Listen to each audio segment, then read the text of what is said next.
So how do you use it, and what advice are you going to, would you give the industry of how can we use this AI better? And Yeah. it's like peeling an onion. I'm like, I don't really use search engines anymore. I'm really using ChatGPT, Copilot, mostly those two, getting AI engaged with our salespeople to help them do their job more expeditiously, to help them update their as basic as updating their CRM easier by utilizing AI as an assistant, as a tool. It takes time, so I think you learn to think and ask or use it in a different way. I think it can speed up, right, some research. It can speed up some processes that you have as well. That is just repetition, right? And then you can go in and do the real work, the fun work, right? Let's use our brain. And then it can help you again. And then it's like the last mile while you're talking to that customer, right? It can just, then you can close that loop. Yeah, I think that's great. And I really love the last mile. I think that's a great catchphrase that I'm going to steal. Yeah, please do.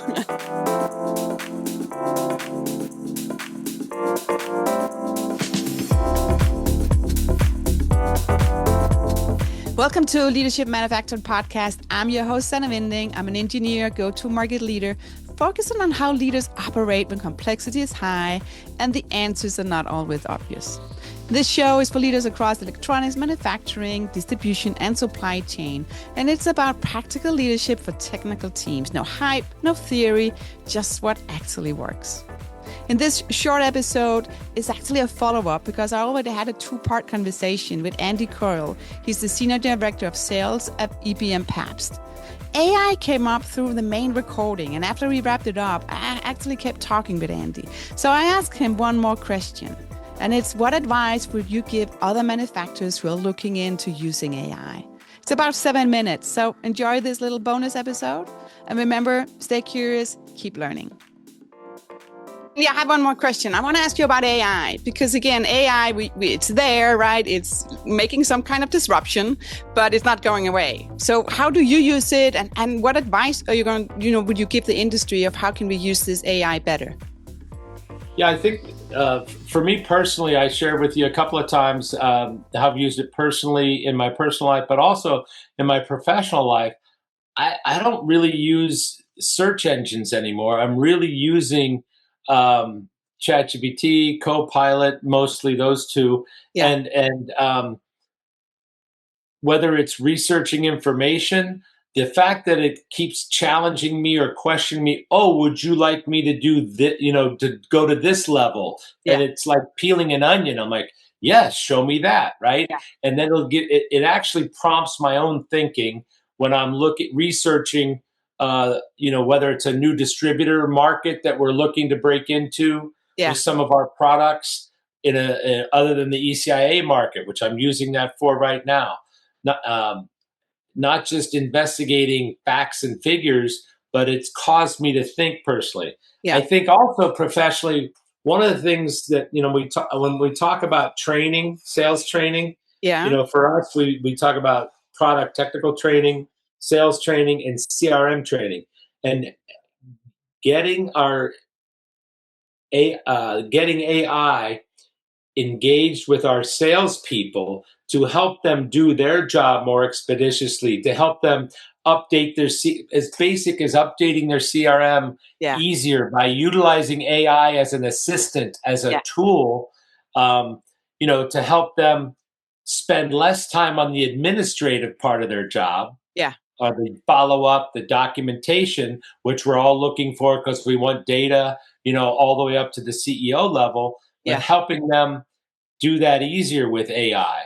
On the inside desk, there's a lot of parts analysis and quotes and things like that AI could, that people that are ahead of the game are already utilizing that. And I think that others in the manufacturing sector, which we usually, when it comes to systems, manufacturers are usually behind the distributors. We spend all of our money on R&D. I'm like, okay, I have to ask you, why is the industry behind? Because it's like we're working on the future, right? With all these electronic components and products for the future.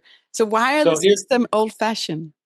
Well, when I say old-fashioned, okay, I can tell you my perspective on why I think distributors have better systems and technology and IT than manufacturers do on our industry. Yeah.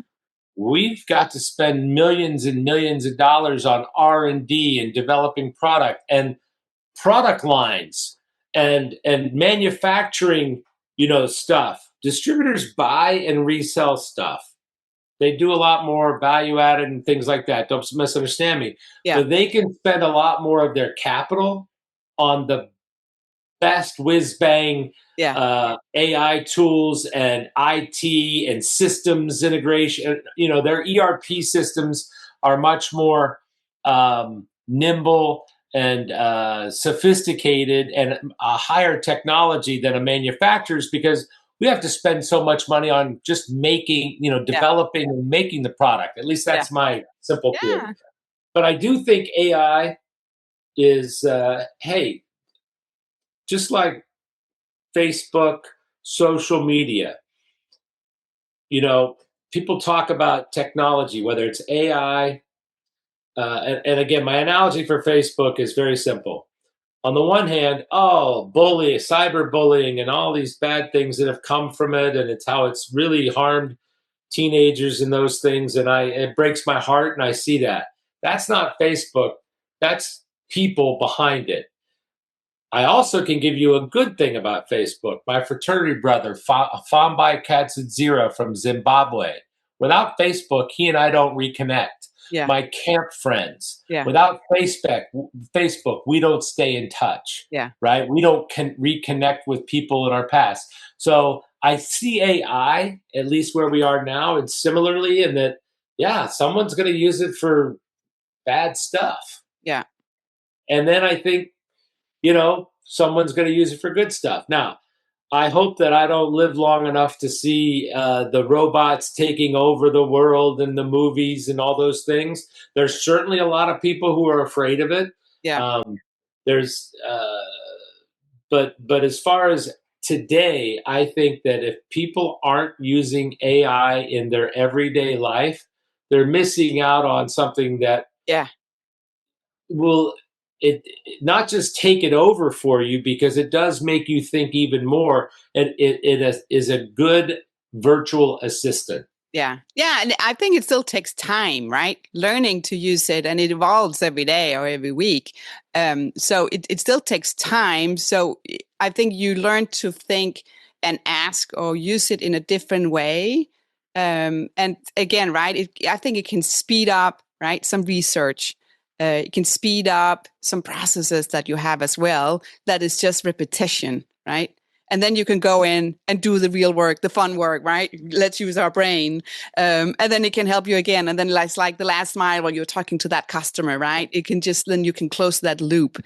So I see it more as where you use it in different areas and can take it out of that work that could be repetition, or if it's that process you do every time. Where it can, right now, I think that's where it can lift. I don't know what it will do in 6 months. It could look different, but that's where it can help right now.